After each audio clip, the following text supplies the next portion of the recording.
오늘 주신 말씀은 시편 68편 19절로 27절 말씀입니다.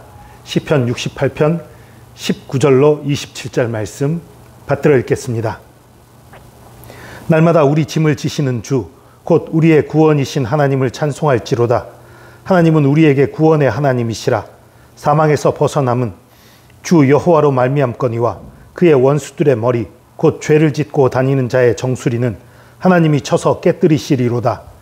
주께서 말씀하시기를 내가 그들을 바산에서 돌아오게 하며 바다 깊은 곳에서 도로 나오게 하고 내가 그들을 심히 치고 그들의 피에 내 발을 잠그게 하며 내 집에 개의 혀로 내 원수들에게서 제 분깃을 얻게 하리라 하시도다.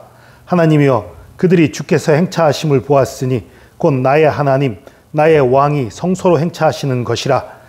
소고치는 처녀들 중에서 노래 부르는 자들은 앞서고 악기를 연주하는 자들은 뒤따르나이다. 이스라엘의 근원에서 나온 너희여, 대회 중에 하나님 곧 주를 송축할지어다. 거기에는 그들을 주관하는 작은 베냐민과 유다의 고관과 그들의 무리와 스불론의 고관과 납달리의 고관이 있도다. 아멘. 오늘 말씀에서도 이 노래가, 이 시편이 승전가라는 걸 잘 보여줘요. 특별히 승전가기도 하지만 아마도 하나님의 언약궤를 이스라엘의 그 시온산으로 예루살렘으로 옮길 때에 불렸던 게 아닌가 싶은 추측을 낳게 하는 장면들이 나와요. 물론 또 꼭 그 다윗이 언약궤를 예루살렘으로 처음 옮길 때뿐만 아니라 그 외에도 가끔 그 언약궤를 그 전쟁의 때에 언약궤를 앞세우고 나갔던 적들이 있으니까 그랬다가 다시 돌아오는 그것을 묘사한 것으로 보이기도 해요. 하나님이 행차하시고 여자들이 거기서 노래 부르고 악기를 연주하고 춤추면서 뒤따르는 얘기들, 그리고 고관들이 나와서 그 앞에 서 있는 것들, 그 승전을 축하하는 걸로 볼 수도 있고 언약궤가 오는 것을 맞이하는 장면으로 볼 수도 있어요. 어쨌든 언약궤가 오는 것을 맞이한다고 해도 역시 승전을 얘기하는 거지요.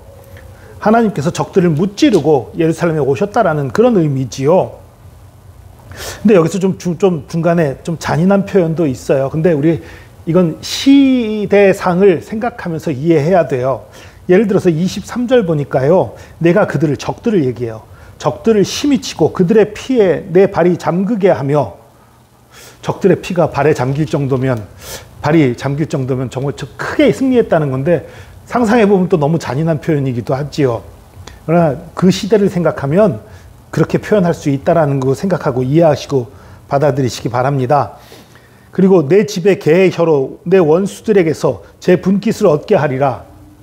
오늘날은 그런 일이 절대 없지만 옛날에는 적군을 모욕하는 의미에서 적군의 시체들을 그 개들이 먹게 하는 그런 일들도 있었어요.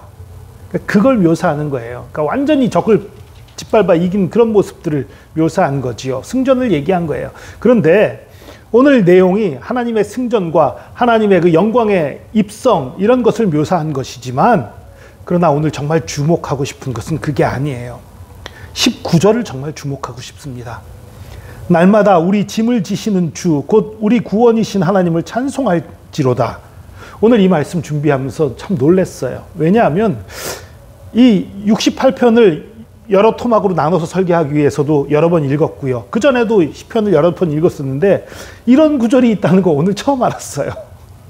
그러니까 정말 집중해서 듣거나 아니면 하나님의 은혜로 발견하지 않으면 지나치는 구절들이 정말 많아요.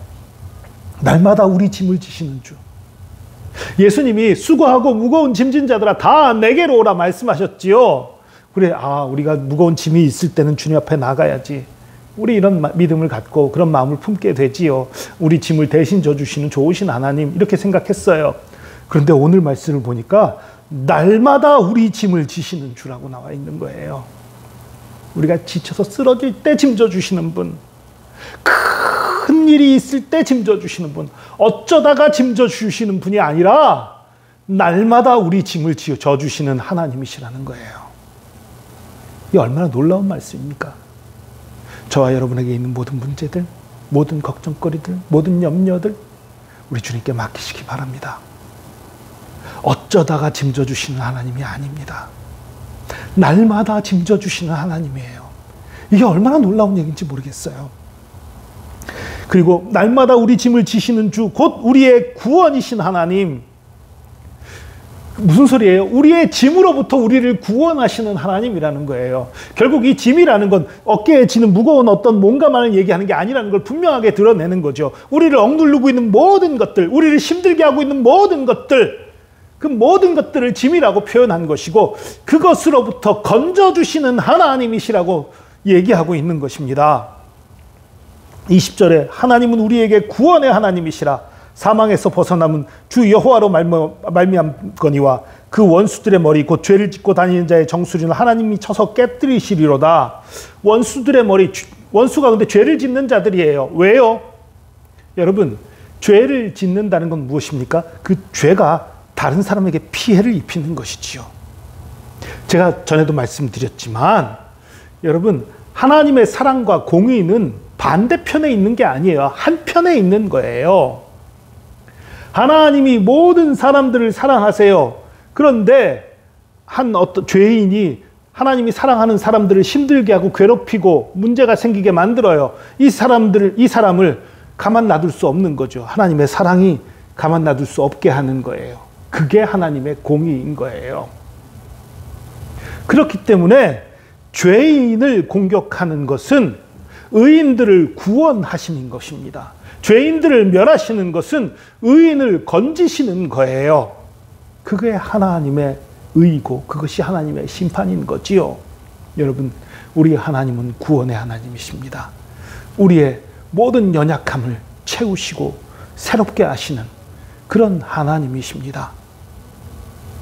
우리가 이 땅 사는 동안에 힘들고 어렵고 허덕이며 살다가 죽어서 천국 가는 그 구원만을 주시는 그런 하나님이 아니세요. 물론 그 구원이 가장 중요하긴 해요. 우리가 나중에 천국 가는 그 구원이 가장 중요하지만, 그러나 하나님은 우리가 이 땅에서도 구원받은 삶을 살기를 원하십니다. 이 땅에서도 죄에서 건짐을 받고 죄에서 자유함을 얻고 참으로 사탄의 모든 눌림으로부터 해방되고 하나님의 은혜로 말미암아 즐겁고 자유하고 행복하게 살기를 원하십니다. 그것이 우리의 힘과 우리의 지혜와 우리의 능력으로는 불가능할 거예요. 그러나 하나님께서 구원하시면, 하나님께서 우리의 짐들을 대신 져주시면 이것이 가능한 일인 것입니다. 너무 좋으신 하나님, 참 좋으신 하나님을 믿고 주님을 의지하며 그 안에서 우리의 모든 짐을 주님께 맡기는 저와 여러분 되기를 축복합니다. 기도하겠습니다. 주님, 감사합니다. 주님이 너무나 좋으신 하나님, 참 좋으신 하나님인 것을 감사하고 감사합니다. 주님께서 우리의 모든 짐들, 모든 무거운 것들, 모든 얽매인 것들을 대신 져주시되 어쩌다 한 번, 힘들 때만 한 번이 아니라 날마다 우리의 짐을 대신 져주시고 날마다 우리를 일으키시고 날마다 우리를 구원하심 감사하고 감사합니다. 참 좋으신 하나님인 것을 우리가 알았으니 참 좋으신 하나님을 우리가 늘 가까이 하고 늘 주님 품에 거하게 하여 주시옵소서. 주의 사랑과 은혜에 감사드리며 예수 그리스도의 이름으로 기도합니다. 아멘.